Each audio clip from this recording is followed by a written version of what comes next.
আপনাদের মাঝে আজকে আমি একটা নতুন আইটেম, একটা ইউনিক ভিডিও নিয়ে আসলাম। সেটা হচ্ছে মরিচ ভর্তার একটি ভিডিও।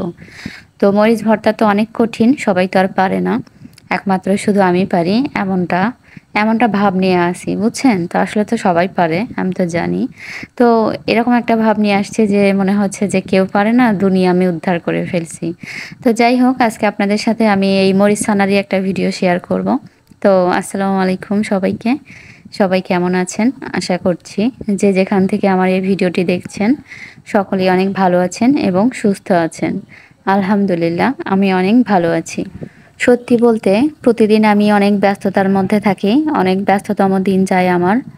তাই আমি শুক্রবারের দিনটাকে একটু সময় বের করে আমি সেই দিনটা একটু বেশি কাজের জন্য রেখে দেই। যে কাজগুলো আমার করে রাখলে আমি যখন খুব তাড়াহুড়োতে থাকবো, সেগুলো যেন আমি চটপট সেখান থেকে নিয়ে আমি কাজটা করতে পারি। এজন্য করেই কোনো একটা শুক্রবারে আমার এই মরিচ ভর্তাটা সেদিনের জন্য করেই সিলেক্ট করে রাখা, যে আমি শুধুমাত্র সেই শুক্রবারের দিনটাতেই এই মরিচ ভর্তাটা করে রাখবো। তাতে আমার কাজটা অনেক সহজ হবে। কি দারুণ একটা রেসিপি, তাই না? মরিচ ভর্তার ভিডিও। তো যাই হোক, আমি অনেকগুলো মরিচ নিয়েছি, অনেকগুলো শুকনা মরিচ আমি ভেজে নিয়েছি। আমি ভাবলাম যে আজকে দেখি ব্লেন্ডারে না করে আমি হাত দিয়ে করব, কেমন হয়।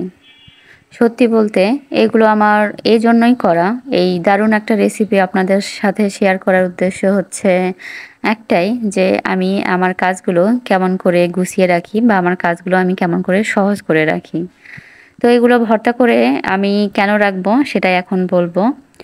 আমার মাঝে মধ্যে আলু ভর্তা অথবা অন্য কোনো ভর্তা খেতে ভালো লাগে। তো সেই ভর্তা যখন আমি খাবো, যেদিন খাবো, হয়তো সেদিন অনেক বেশি তাড়াহুড়ায় থাকবো। যেহেতু আমার অনেক বেশি ব্যস্ত থাকা পড়ে, এজন্য করেই। তো যখন আমি ভর্তা করতে যাব তখন আমার মরিচ ভাজতে হবে, ভর্তা করতে হবে।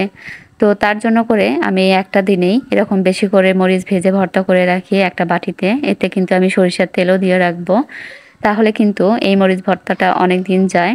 তো এবার আবার একদল হয়তো কেউ বলবে যে এটা তো আলসে মানুষদের কাজ। আসলে তা না, অবস্থা বুঝে ব্যবস্থা নেয়া। আপনারাও আমার মতো এরকমটা করে রাখতে পারেন, দেখবেন আশা করছি আপনাদের কাজগুলো অনেক সহজ হবে। আর আপনাদের যদি কারো কোনো টিপস জানা থাকে এই বিষয়ে কাজকে সহজ করার, তাহলে অবশ্যই আমার সাথে সেটা শেয়ার করবেন এবং কমেন্টে জানিয়ে দিবেন। আমি মাঝে মাঝে পেঁয়াজ কুচি করেও একটা বক্সে করে ডিপ ফ্রিজে রেখে দেই। এরকম করে আমার অনেক কাজই করা হয়। তো আপনারা এভাবে ট্রাই করে দেখতে পারেন। এতে কিন্তু টেস্ট যে আপনার আলাদা হয়ে যাবে এমনটা কিন্তু না, টেস্ট কিন্তু আপনি একই পাবেন। তো আজকের মতো এখানেই বিদায় নিয়ে নিচ্ছি। সকলেই সুস্থ থাকবেন, ভালো থাকবেন। আল্লাহ হাফেজ।